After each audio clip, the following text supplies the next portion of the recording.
not to like that comment? 500 horsepower. What an insane car.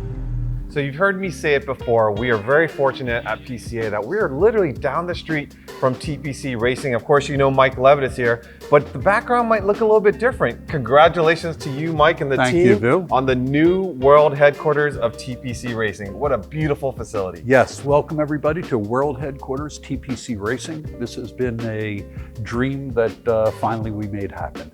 And so we're gonna put them to work right away. Today, we're gonna be talking about the GT4 RS street car as compared to the GT4 RS Clubsport. So let's take a look. Be sure to log into your YouTube account, subscribe to our channel, and turn on notifications so you don't miss a video.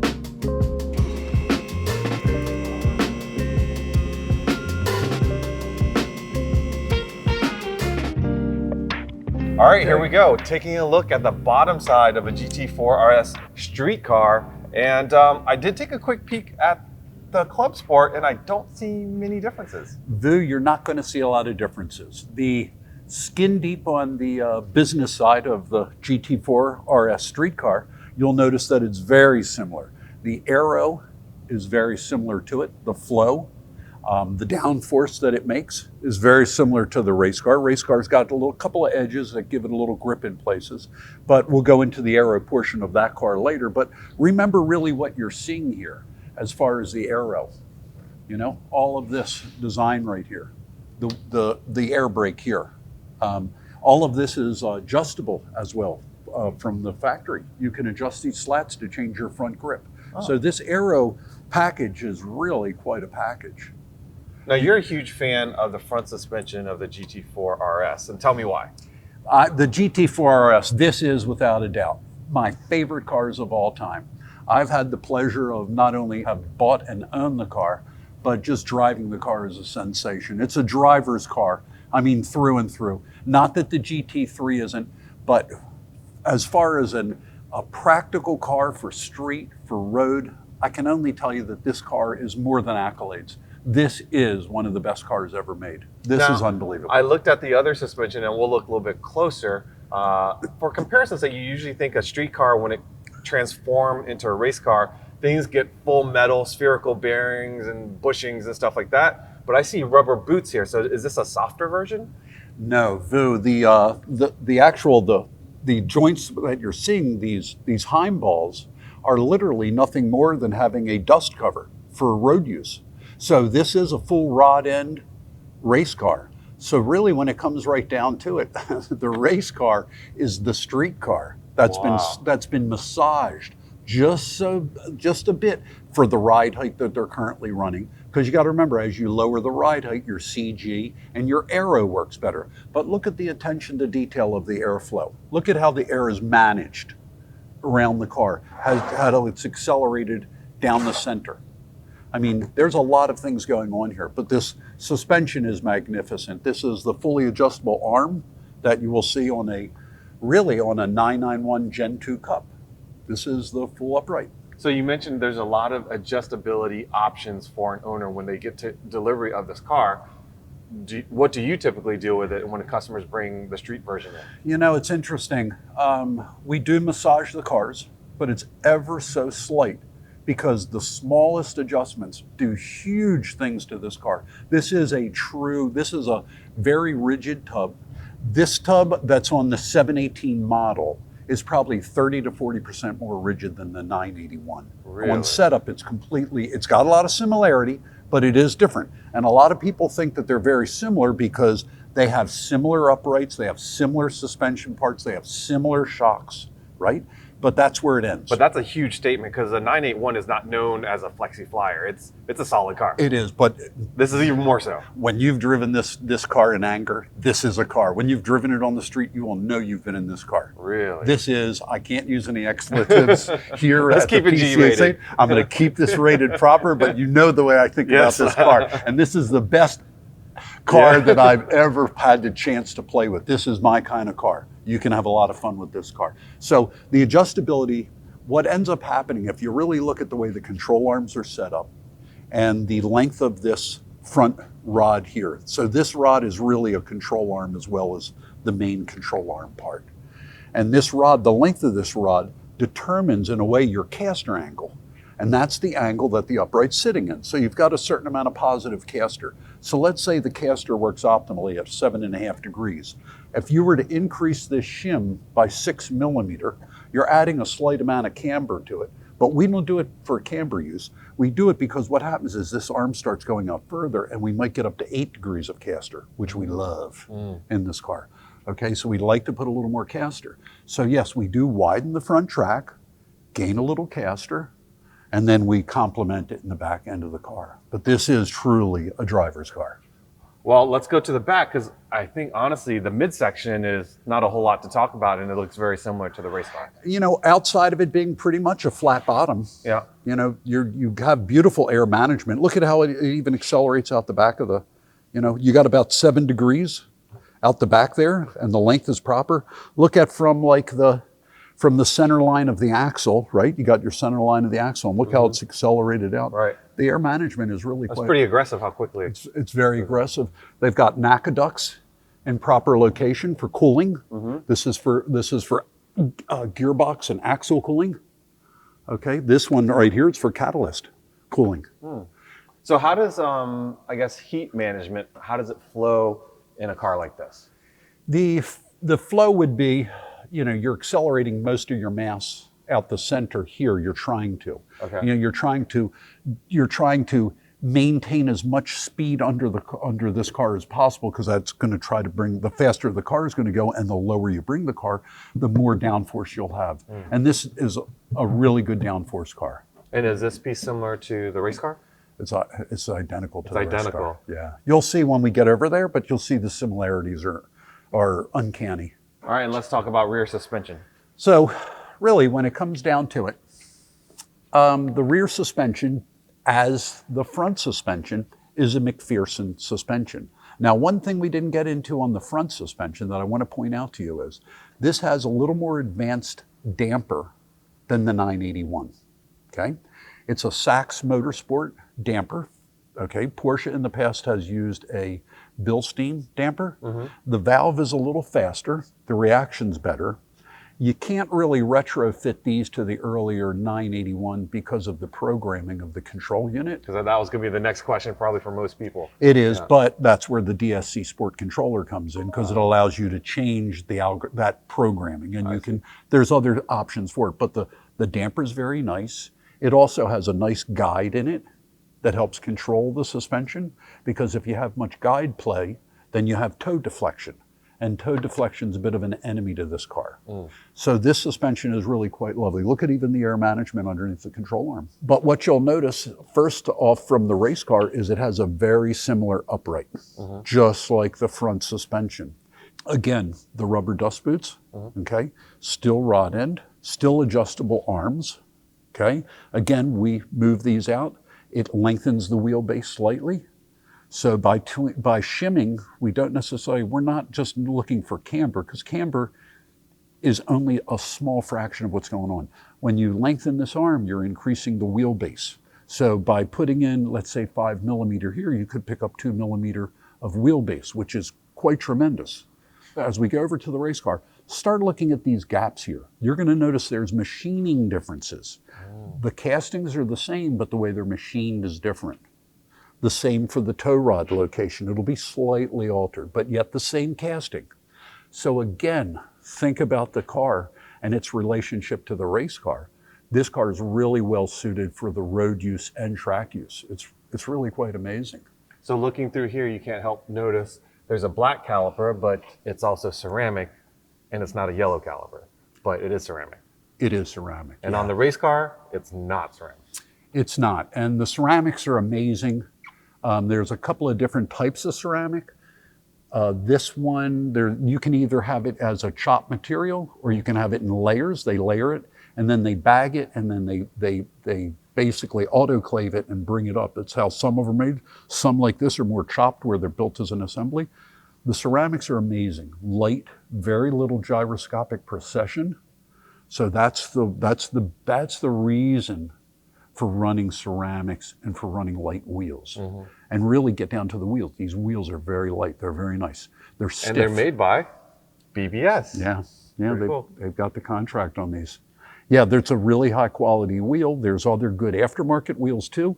These are really good. They're really stiff. The ceramic rotors have an amazing stopping. I ordered my car with ceramics.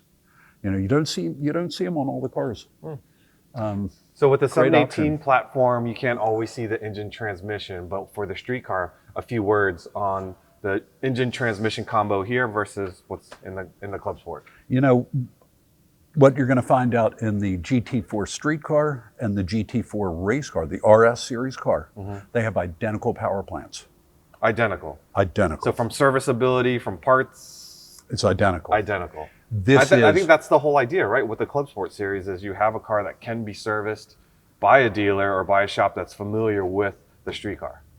I mean, look, it's true. It's not only the service and the parts availability, but just think about what it says about the street car. Here you have a car that can be in professional use. It can do endurance racing. It can do sprint racing, 50-minute races. And it's literally the road car. Like, that's quite a statement. So if it can do that in that kind of environment, imagine doing what you need it to do on the street or maybe your occasional track time. It's a piece of cake for it. It really is. It's an amazing car. About the only thing different maybe on the engine side is it is possible on the motorsport side that, let's say, rather than having a 600 cell cat, they might go with a 400 or a 200, but it's not done for performance. It's done for heat. Ah, okay. That's the only reason, Right. because on a racetrack, you can go off, you can get into an environment where grass would get in there, I see. and you can, so they're doing it for management, but they are run fully catalyzed and Yeah. fully emission controlled on a race car. Now, what about the mufflers on the Club Sport versus a street car? That's significantly louder. Only reason it's louder, Vil, is because for weight savings, they don't have the control valve. So it's just wide open all the It's time. wide open all the time. That's it? That's it. Really? Same weight, same thing. It's just they get rid of the control valve, which is a lovely thing to have on the street. Right. This is just great. We have a lot of fun. We'll actually tune these, tune actually the tone of it, because you can change that. But from the factory, these are just, they're the right tone when you want them to be.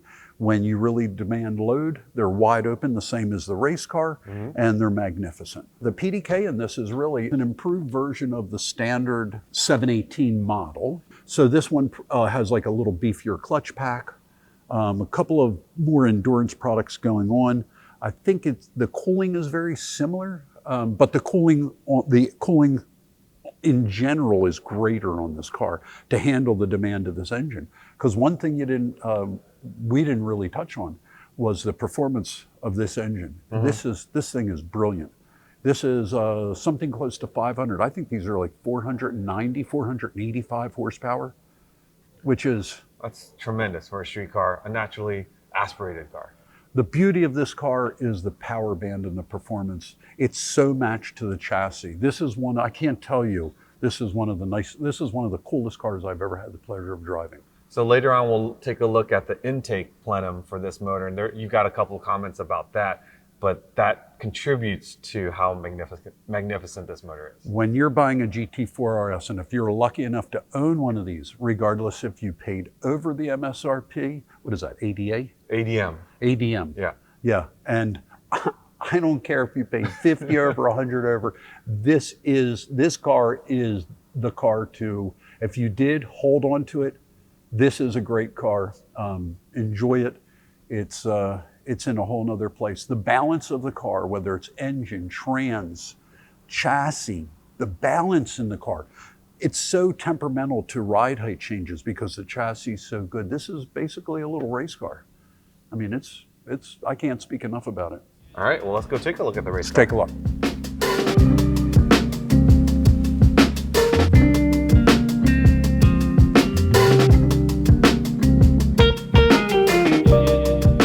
You might not be able to tell, but we switched over to the race car. So far, a lot of things look very similar, but there are some signs that you are underneath a race car. Look at the slicks, and with the aero here, it looks exactly like the street car, but you see something here that's a little bit different. Mike, tell us about these little pieces here. It is. So you've got the splitter is extended a bit. And what that's doing is, number one, it's continued downforce. And it may only be even 20 pounds of downforce at speed, maybe between 80 It's a and very 100. minor piece, but I guess effective. Very effective. You knock this corner off during a race, oh yeah, the car will get tight. Really? Yeah, it's extremely effective. So this piece here is actually not a man-made material, but it's a natural hemp material. It's not hemp. carbon fiber. It's not. It's actually hemp. I wouldn't smoke it, but it's hemp. Suspension here, we do see some things that are missing. Is it because you guys took it off, or are there normal? Because on the street car there are pieces here, aero pieces. Yeah, there was management here, but Yep. on this particular car, they're managing the air in this direction, trying to accelerate more under the car to pick up a little bit more downforce. Okay. Because you got to remember, the difference between this car and the street car, really when it comes down to it, Phil, this car is so much like the street car. The real difference is the ride height.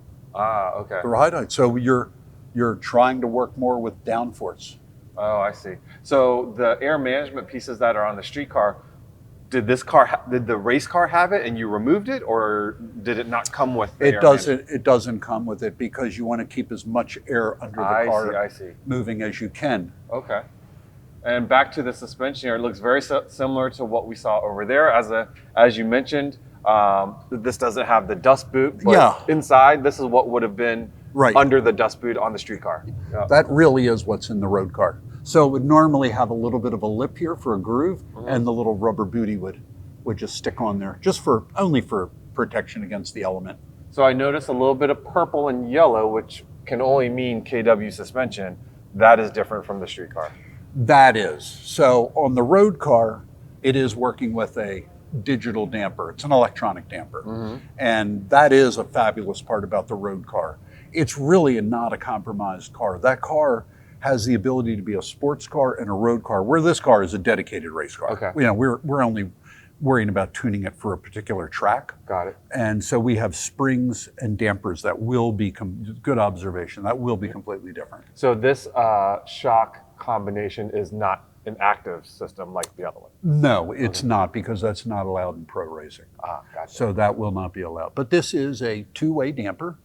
So the rebound is down here because it's an inverted damper, okay?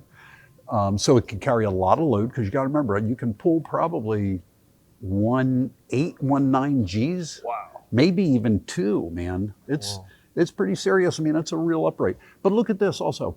Look at the difference. Look at this extension. Look at how it was machined differently so that this car can be lowered. Because that is the reason the air management's different. If you really want to look at it, that's roughly 20 millimeter, 25 millimeter. Yeah. And that's probably the offset on just about everything, so that the car's 25 millimeters lower. Well, in addition to the yellow and purple, you can't help but miss this huge caliper from PFC. Yes. Now that is something like on that car with the magnificent ceramic brakes. We will, when we work on customer cars and they're going to use their car a lot for track use, we will remove the ceramic because of the cost of running ceramic versus steel. Right. But I love going with the PFC, and so does Porsche, the factory, for the simple reason this caliper is unbelievably rigid. So the pedal feel is rock solid perfect, okay? So it allows you to manage the brake pressure perfectly in and out of it, all the way down the brake zone into the corner. And then the other part is, if you look at the rotor carefully, you will see how narrow the annulus is. Okay, it's a very small annulus as compared to that huge area of ceramic rotor. See how big the annulus is? Okay, that's done to get the pad up to temperature quickly. Right. There's a lot of pad area. This has a smaller pad area, and what we're trying to do is maintain the rotor temperature. So it's a misnomer thinking you're trying to cool the rotor. No, you're trying to manage the rotor's temperature. So if you're running this rotor at, let's say, 800F, 600F, you're trying to keep it there the whole time. And the metal matrix is fantastic, but also what comes with a thinner, annulus area, with this small area, comes lightweight. This rotor assembly isn't much heavier than a ceramic. Now, if you didn't notice, I guess the real estate in here is actually much smaller than the street car, because that car and that's why I ran over there. That car runs 20-inch rims. It does. Whereas the race car runs 18-inch rims. Correct. So you've got a lot of stuff going on, but now it's in a compact area. Right. And that is true. And that car, you cannot run an 18-inch wheel because number one, you'll bump into that caliper. Right. So I don't think that you could even get to maybe you can get to a 19, I think. Yeah. So why do race cars run 18? 18 is pretty much the standard for wheel size for the tire manufacturer. And it's just the standard right now. I mean, think about it. They used to be 17. Before 17, it was 16. Before 16, it was 15. But this seems to be the standard that's holding in pro racing. Yeah. All the tires are managed around that. The manufacturer of the tire has the proper size sidewall to manage the spring rate. Yeah. So, and at the end of the day, you don't want the brake diameter to be too great. Because that's gyroscopic precession. Anything that's spinning is a gyro. Right. So in the front end, when you turn the wheel, right, the one thing about a Porsche that you want a nice smooth entry. You don't want to fight that gyro coming in. Because if it's too big, it's working against you. It is working against you. Gotcha. Right. Now, one other thing you might want to look at is the air management through the radiators. Oh, that's cool. Yeah. Yeah. So check this out. What they've done. Look how much of the factory air management's here. This screen is only put here so that the tire rubber doesn't come up and deflect into the radiator. So on the street car, the plastic underneath is the same. It just doesn't have the screen here. Right. Okay. And see how look at the air brake. Look. Oh, yeah. See how this was raised. We can adjust this for different tracks. Because on the street car it was lowered a little bit, so That's you right. lifted it up. Okay. Right. Because we're trying to balance the grip from front to rear. Oh. What's this piece here? That is good observation. Simply the air jack. Oh, that's the air jack. That's the air jack. Oh. Not on that car. Gotcha. And that's the only, and you know what? This tub is the same tub. The only thing Porsche did at the factory, they cut this out. They've got a piece and they riveted it in. Wow. And that's it. Says a lot about the tub if they're willing to put a jack point right there and not have to really worry about anything else. This tub is a pressure casting right here. This baby is. And it's only a single point for the front. Yeah, single point for the front, two for the rear, but that's standard for a Porsche. It has been that way. You got to remember, it's lighter up here. Right. You got the drive line back there. Okay. So it is, and it works out beautifully. And notice the same underpans. All these belly pans are the same. Same. Do notice there is a tube coming down here? Yeah. What's that for? Just simply fuel. That's a fuel vent. Oh, for fueling. fuel vent. Okay, gotcha. Right, for fueling. This is purely during fueling. It allows a vent, but then a check ball comes up. And as your fueling is going down, it allows more and more airspace to come into it. So there really is nothing going overboard here. All right. But notice the cooling down here, the pans, everybody's the same. Yeah. Now this one has a little bit more of a channel that the other one didn't have. It does. It's been extended slightly, but look at how that little difference matters. Yeah. Not half an inch. Yeah. But it was important to them to have that half an inch there. Because they got more cooling going upward. And more than likely, that cooling is for the axle. They went from catalyst cooling to, look at that, to axle cooling. At the end of the day, that part of the axle is the hottest part of the car. That's where the torque is put into the ball. All right, how about the suspension in the rear on the race car versus street car? It looks pretty much the same to me. What you'll find out is that really it's the same. Look at the differences in like the shim versus what's on the road car. We're running more camber. You know, don't count how many shims. That's a secret sauce. Yeah, I shouldn't even have mentioned. Nobody even look. Now everybody's going to be counting. Oh, what did they got? Is that 12 millimeters, 11 millimeters, 9 millimeters? What is it? Just call TPC. Yeah. But also look at this. There's another adjustability we haven't talked about. And that is, you see how this centerpiece, originally these were rubber joints. Right? If you look at the other car, we'll just walk over real quick. Underneath, yeah. Okay. It's the same joint. Now, typically in street cars, this baby is a race car. Yeah. I can't tell you enough about this thing. Look how even it's inboard. Yeah. Because the geometry is so similar to the race car. Wow. This is more of the race car than anybody thinks. Again, if you paid ADM, you still stole the car. I'm telling you. So let's look at the look at the sway bar. You got a traditional bladed bar, right? You got 3 holes of adjustment. This is the craziest looking bar I've ever seen. Yeah, check it out. What? Yeah, what it's does right. all this do? It's right out of the race car. Wow. Right. So that's right out of the race program. But again, this is the road car. This only just has an adjustable bar. Oh. So you can remove the set, loosen the set screw here? No, that's nothing more. That's not a set screw. This is adjustable. Oh. Just not enough oomph to turn it. But at the track, like depending on what grip you want in or out of it, you would rotate this. Oh. And one click makes a huge difference in newtons across the board. Wow. Right, you turn that, it could end up being 12, 20 newtons. Yeah, because I'm only familiar with what that street car has, is which adjustability here. This is adjustability here. Right, but look at how that works though. Look at the diameter of the blade, right? So as you rotate it this way, or this, as you... the flexibility of the blade. Correct. Because when it's vertical, there's almost nothing, and then when you do it like this, it's flimsy. So you really have a huge range of adjustability. I've never seen that before. Yeah, yeah. Huh.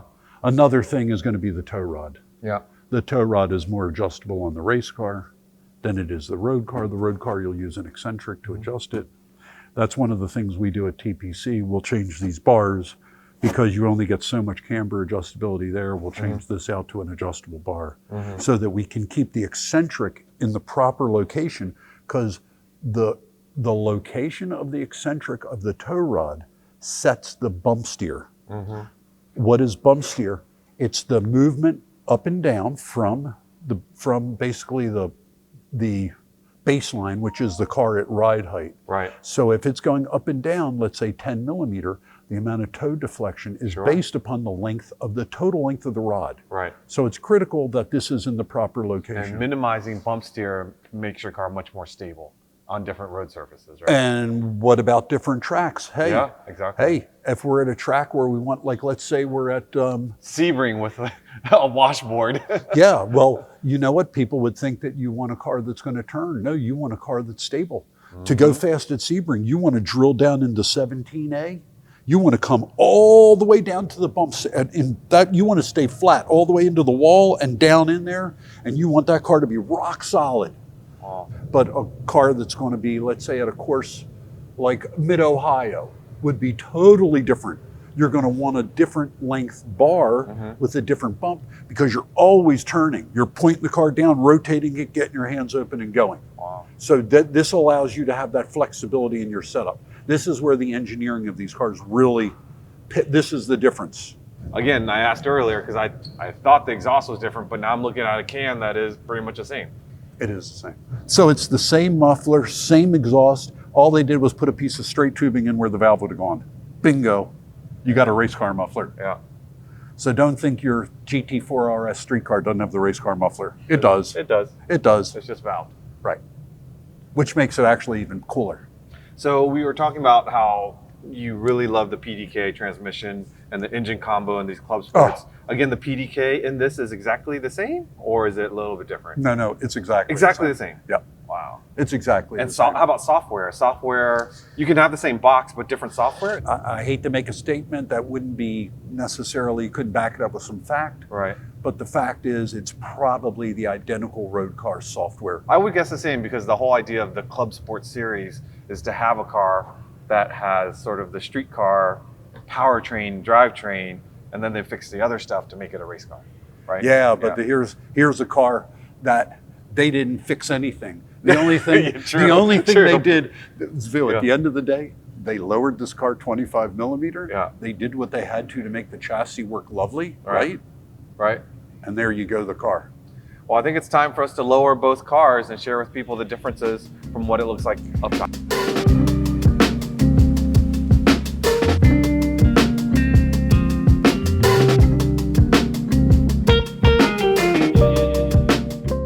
Let's take a look at the top side, this gorgeous black over gold Weissach edition, and we can tell it's a Weissach edition because there's carbon fiber everywhere on this car. Carbon fiber everywhere. The top side of this car, you're going to see amazing similarities.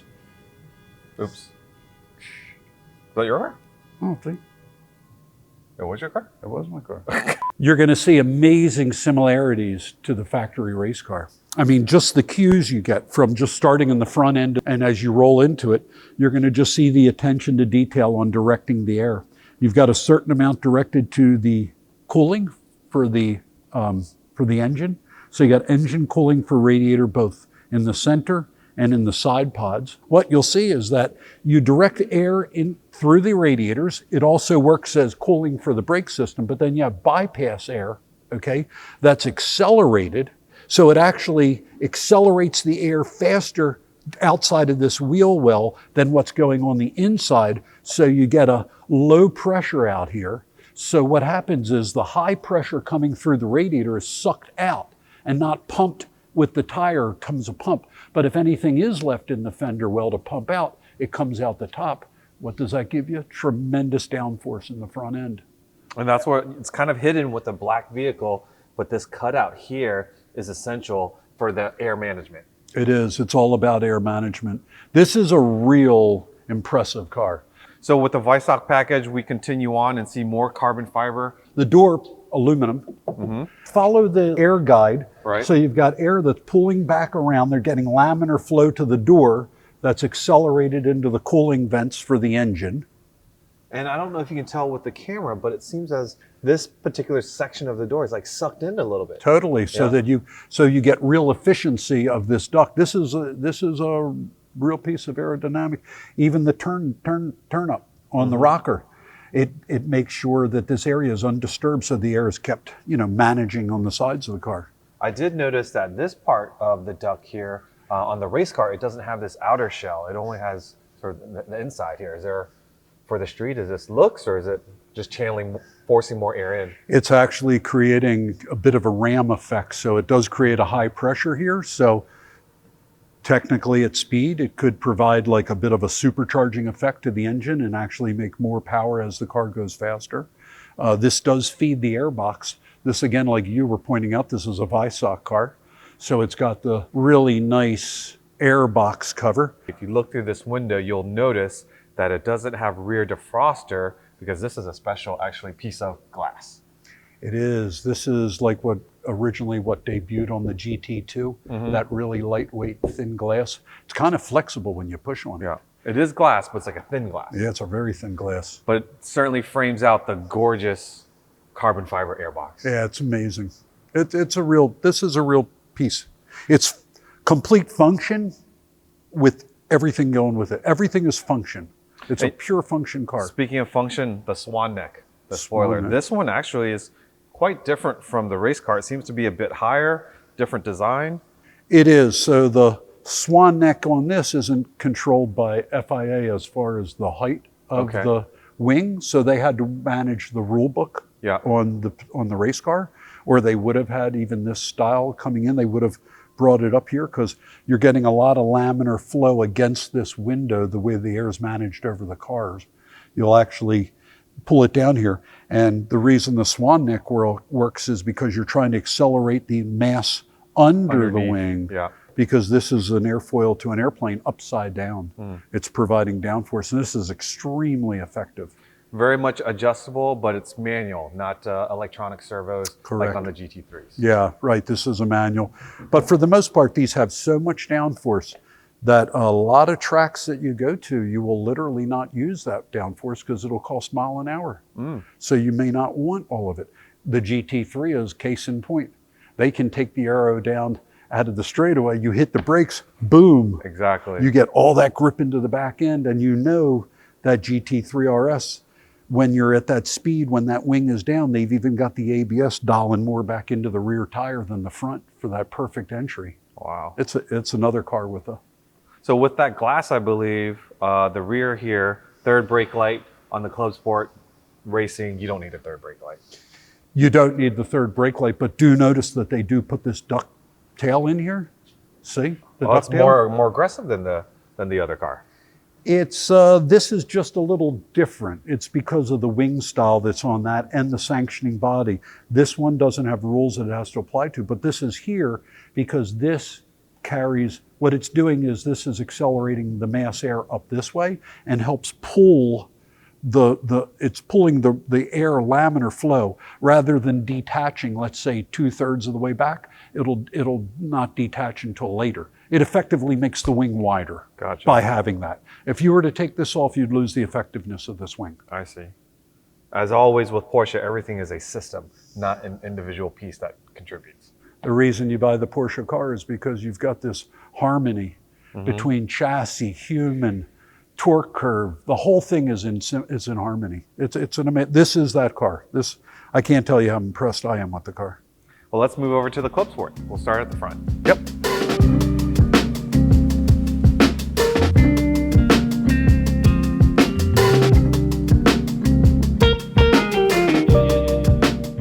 Now with the Clubsport, there's a lot of things that are different. You can definitely notice by the different in paint. You see this naturally made material, the hemp material. Let's talk about these ducts. Yes, I should have pointed that out. You'll notice that these are the brake inlet ducts. So this is actually a NACA duct. And what a NACA duct is it creates a low pressure area, and the air comes into this duct, goes down a channel, and it blows over the brake caliper area for cooling. For those that haven't seen, do you mind if we unpin it and let people see underneath? Oh, let's go right ahead. That's right. This side of it is a little different than the other side. I'll hold it. Oh, it still has struts. Yeah. Okay. It's got struts. Yeah. There you go. So here's and one thing to note is that this isn't necessarily lighter than the street car one. That's a carbon piece. Right. I mean. And here's what we saw the underside earlier, the single point jack. It is. So you've got your air jack here, and typically you'll run about 400 PSI of nitrogen. I don't know the diameter of the tube, if it's 55 mil, but you kind of can do the math and you know how much weight it's got to displace in the front. And then this fuel cell, we've actually just modified it to go out for another test, because we actually keep a sealed fuel cell, so there's no hydrocarbons going into the air during fueling. So we've got vent and drain that go into our huge Bowser. Yeah. And we actually don't do these with funnels anymore. Oh, for the same reason, like at your gas station, California and others, you'll see that they bring in all the hydrocarbons and recirculate it back. We're doing the same thing. So for many people that might not know, why is a fuel tank fill in the middle of the car? Because people think, well, it'd be much easier right here, but it's in the center because? It's in the center because it's going to be the quickest fill, number one, because if this was used in endurance, which this could be, you'll notice that you can pull this cover off. Yeah. And you could have what's called, 2 2.5s on a 4. So it'll have a vent and a fill. This will have a different neck coming up here that'll connect with this. And you would hit this with the probe when it comes in. Right. And the fuel man drops right and then boom. It's like you've got a certain amount of fuel, that you'll get on a fuel stop that you're allowed by the sanctioning body, and that's what that. It was so nice it was pointed out about the brakes, but look, you can see the way the hood intercedes the brake duct. Look how it's a seal. It's actually got a rubber seal. Yeah. Now on this is different than the road car. So the street car will have a standard type of ABS system that integrates with everybody else in the car. This you'll have similar. This is absolutely going to be an M5 Motorsport ABS that's programmed for this particular automobile. And so this has got 2 master cylinders. And I believe that these are twin 17s. Okay. So 17 millimeter pistons front and rear. So we see the KW purple again. So these are the remote reservoirs coming out of the top of the shocks. It is. Now these cans are specifically built for the series. And they purposely are a 2-way shock. So you'll notice that it's got one large knob and no small knob in the middle. And that's because that's the high speed control. And you'll see that it's got a 1 through, 12 or a 0 through 12. And this is the setting for the damper. So that's compression. And there's a divider piston internally in this. And it has a nitrogen charge. And don't know how many bar they're running on this particular one. I didn't do the setup on it, but you'll see that it goes directly to the piston rod. Or rather, not to the piston rod, but to the body. Right. I'm sorry. The piston rod, this is inverted. So the piston rod is facing down and there'll be another knob for rebound. And we can, when we were under it, we should have known. I think you noted that. Yep, you sure did. Now this here is for the jacks. That's where you connect the air, right? That is. And then what is this piece? That guy is for cockpit cooling. Okay. So this is where your entry outside air coming into the cabin. Yeah, you got to get fresh air to the driver. So that is your cockpit air. Now it is a race car, it's very stripped out, but if you look from halfway up, it's still got full dash. It is the street car. Look at this. I noticed the cage of this fully extends to the top of the towers. A lot of that is not for stability in the chassis, it's for safety. Safety. Yeah. Safety. Safety is the number one concern of a cage. It's not to make the chassis work better. The chassis can be a secondary, but the primary has to be safety. It's the reason all these. That bread box thing looks like it's for a battery, but is the battery that big? Yeah, that it is. It's got the, you'll notice that in the race cars, we don't run like a lawnmower size battery. That's a full size battery that comes in the street car. So you need that weight, or? You absolutely, what you need is that capacity. Everything's electronics in here. Yeah. Oh, so, look at this door. You're touching this, definitely different from a street car. This thing, I mean, I'm moving it with my finger here, super lightweight. It is, and you know something we mentioned before, but look at the hue. I don't know if it picks up in the camera, but see how it's not just carbon, it's also a Kevlar weave underneath of it? Yeah. This is extremely impact resistant. It is amazing the impact this can take. There's that bias knob that you were talking about that's in the cabin, the R and F, right? So you got your rear and your front. And typically what happens is you're in constant communication with the with race control, with your crew chief. And before you make any change in the cockpit, you'll alert them if you're going to add rear bias, and they know what you're thinking when you're doing that. It means you're trying to get more grip into the front end on the way in. And you know that you can get more braking out of the car by switching a little to the rear. And a lot of times in the race, you will start to do that. You will chase your bias a little bit. So getting to the middle of the car, you see certainly a panel. I believe that's for extracting a driver? It is. No other reason for this is safety. And these are quarter turn fasteners. The corner workers are actually trained in extraction. At all of the pro events, you will have a crew of people that have been trained in extraction. They have these tools in their pocket, and they know if there's an incident. Typically it's got to be something that's pretty serious related. If the driver's, let's say, unconscious, they will remove this, they will cut the belts, and they will put a board down. They will strap them to the board and bring you straight up and out of here. And I was surprised to find out that is a much safer way to take someone out of the car as opposed to pulling them sideways and getting them out of the car. It is, because if you had any neck or back injury, then you would get more injured from being extracted than you would from the accident. Yeah. The incredible thing about a Porsche car is their attention to safety. I got to tell you, out of all the sports cars I've ever watched in pro use, these are remarkably safe. Now here is something that I was not expecting to find, is defrosters and regular glass on the race car. This is something they didn't care to lighten up, didn't need to, or? You know what? The rules stated that it had to have glass. Oh, really? It's already, yeah, because it's safety glass. So if this were to, let's say, come out of the channel, think about the guy in back of you. If this was a plastic window, now remember the race cars that we have, if they're approved, they've got enough screws holding the plastic window. Right. Because if this comes out and hits you, hits the car behind you, it can do a lot of damage and blind you. Where this, if it comes out, just blows into a million little cubes. Yeah. Stark contrast to the Weissach edition on the street car. This is just straight up plastic. There's no scoop to force the air in. And of course the air box here is in just your standard matte black plastic as opposed to carbon fiber. You go racing, you don't need the... You don't need the bling. You don't need the bling. You don't need the bling. But the bling would be cool. It would be cool. It would be cool, but you don't need it. But why do you think that they wouldn't have the scoop on here and not get the ram effect to the engine?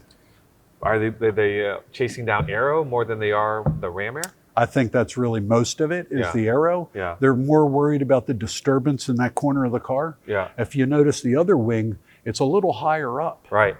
Right? This one's right in the airflow of that. So if that were to create a turbulence here, you would lose some of the effectiveness of this. Yeah, so you'd lose some of your wings. So this definitely is lower than the street car, and you said this is due to regulations. This is a approved wing for GT4 use, kind of universally, no matter what country you're racing in, what series.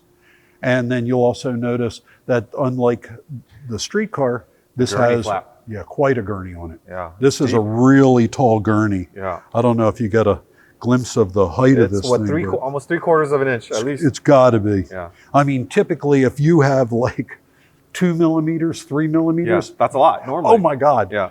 You could 3 millimeters is like you would think like there's an elephant on the back of the car. So this is really making the wing work, because what this does is the air is accelerated under the bottom, right? Mm-hmm. And typically what happens is that air is accelerating somewhere around here underneath, the air will separate. So in effect, you really only have, the wing is only that long. It's really not that long. If the air separates, the wing's that long. Right. So what this does is this puts up a vortice right here, which creates low pressure. Now this gets sucked up, and now the wing is actually extended here. Yeah, so it's a longer wing because of Wow. it. So this is major effective. You take this off the car won't even stop. You're done. It's swapping ends. So this, the rear hatch here is pinned. You would think maybe it's pinned because it's a lightweight material, but this is actually standard aluminum or metal, like the road car. Yeah, this is the aluminum deck lid that's on the street car. But the reason why it's pinned is because you've lost all the latches and everything, and it's just straight up pin it and call it done. Yeah, it's a really no-nonsense car. I mean, look what we got going on here. You know, minimum of wires. It's enough to run the PDK, the engine. This is your transmission control unit. This is your engine control unit. You got some basic relays that would have been back here in the street car. They're set out here so you can service it quickly, but no more wires for electrics. Are these pieces here in the street car under the carpet, or are they somewhere else? The engine control unit is here. I believe this guy is up in this corner. I believe, but don't hold me And this to one it. definitely would have been over here, Right. but they made it here, Right. so it's easy access. Yep. Very good. And again, once again, this cage goes all the way, and it's welded. It is. Yeah, it's really, and Serious. again, it's really for the protection of the driver. Well, thank you for the tour of the outside. Would you mind climbing into the cockpit and just giving a little spin and let people know what it's like to drive this from the inside? Be glad to. Be glad to.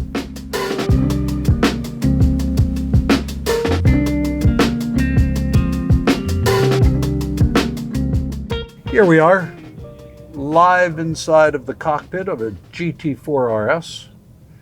And the first thing you'll note is that unlike the street car, it has a master switch. So first thing I'm going to do is master on, wait for everybody to boot up. They didn't put this in park. I am. And it's coming up. You'll see that in the display it even says I'm a GT4 RS Clubsport. Key into the on position. And this is the display you get that's unlike the street car. So you get a display showing your oil temp, your oil pressure, your water temp, fuel consumption, fuel used, so you know how much is in the tank, and you get an idea of your brake bias in percentage. And you also get some other information. It tells you I'm on ABS number 3, which I am.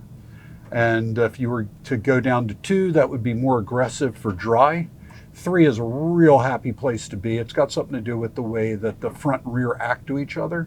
I either like 3 or I like to go, 2 works, or I go to 1, depending on the weather, on what's going on.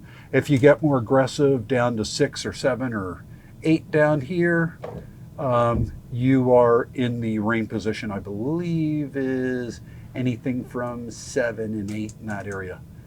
So we're going to leave it in number 3 for the moment. So go ahead and start it. You'll see our brake bias is here. I've got the AC on.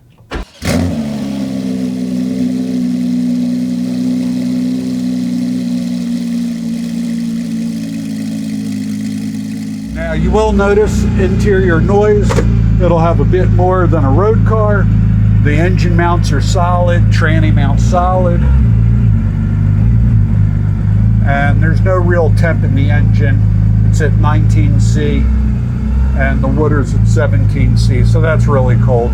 Operating temperature will be somewhere around 80-ish, even 90.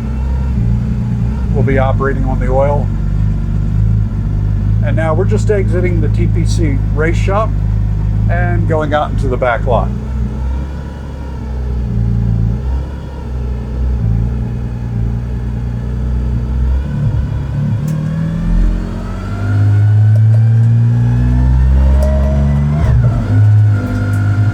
And I'm going to manually shift it due to the temperature of being so low on the oil.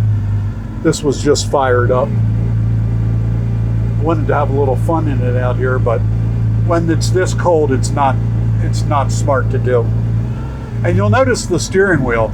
It's an interesting wheel, very purpose made. You'll notice there's no area above because you're really just holding it both basically, you know, like 11 o'clock and 2 o'clock, or, you know, 10 and 2, that kind of thing. You're in here. And, you know, you have access to the paddles because we pretty much manually shift it. You can leave it in manual or the automatic mode. I pretty much, when I'm on the track, leave it in manual mode. I use the paddle shifters, but you do have the option of leaving it in the automatic mode. Even if while you're downshifting in the street car and this car, if you forget to upshift, it'll do it for you. It won't let you do it. You'll also notice that it's saying learning the tire circumference. So right now, it's going to know the circumference of the wheel. It relays that information to ABS. So that's an important feature. It does that on the way out on pit lane. Something we're probably not going to get it to do here, but we'll give it a try.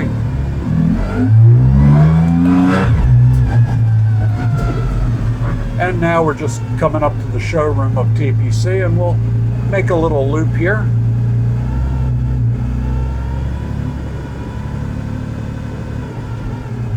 Now you really can't see it now, but there's a couple of different displays that this has. Right now you can see the clutch temp, you can see the gearbox temp, battery voltage, fuel level total, it's in liters, so it's got 33 liters roughly. And the brake bias, don't know why it's not showing. Oh, it does it once I turn it. It's a little different than the GT3 display. And it's got a couple different scenes. It's really only got those two displays that I'm seeing. Some of them are programmed to have different displays than that. These are radio knob, you know, buttons. So you got radio, you got an acknowledge for setting, you know, if you want to strike the place on the track, you want to make a mark in the data. It'll mark the data. You say like, oh man, I wish the car was better here. You can mark the data.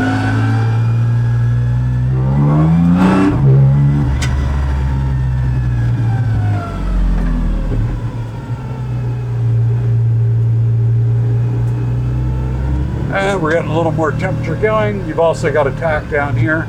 Not that you really need it.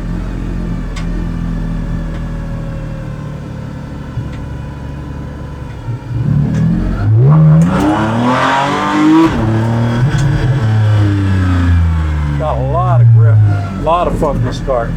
Big fun, big fun.